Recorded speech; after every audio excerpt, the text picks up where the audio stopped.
ભૈરવનગર સ્થિત સાંઈનાથ મંદિરનો આજે સ્થાપના દિવસ ભવ્ય રીતે ઉજવાયો।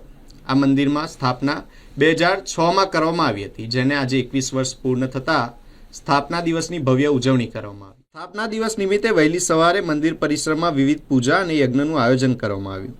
ત્યારબાદ સાંજે 7 વાગે કાર્યક્રમની મુખ્ય આરતી ડભોઈના ધારાસભ્ય તથા પૂર્વ વિસ્તારના લોકલાડીલા નેતા શૈલેષભાઈ મહેતાના કરકમળો દ્વારા સંપન્ન કરવામાં આવી હતી। આ પ્રસંગે શહેર ભારતીય જનતા પાર્ટીના અધ્યક્ષ શ્રી જયપ્રકાશ સોની, મહિલા મોરચા પ્રમુખ તથા ward number 16ના corporator સ્નેહલબેન Patel, councillor ઘનશ્યામભાઈ રણછોડભાઈ રાઠવા તેમજ અનેક મહાનુભાવો, રાજકીય આગેવાનો, સામાજિક આગેવાનો ઉપસ્થિત રહ્યા હતા।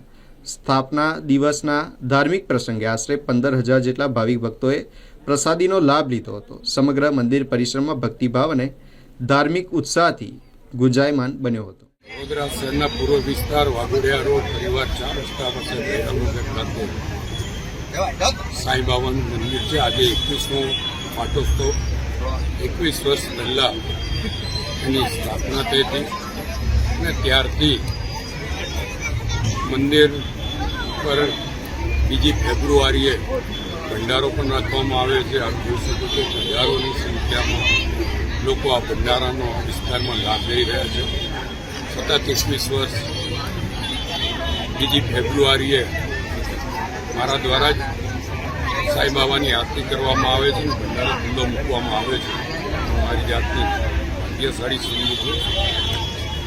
જે ભૈરવનગર છે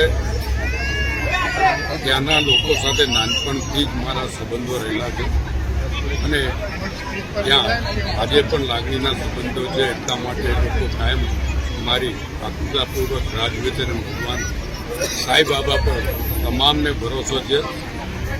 આજે હજારોની સંખ્યામાં લોકો પ્રસાદી લેવા આવતા હોય, હું સાંઈ બાબાને પ્રાર્થના કરું છું કે જે કોઈ અહીંયા જે કંઈ માનતા લઈને આવ્યા હોય, જેમની મનોકામના હોય, સાંઈ બાબા એ મનોકામનાઓ પૂર્ણ કરે અને પૂર્વ વિસ્તારમાં તમામ પર સાંઈ બાબાના આશીર્વાદ વરસતા રહે, એ જ અભ્યર્થના થઈ છે।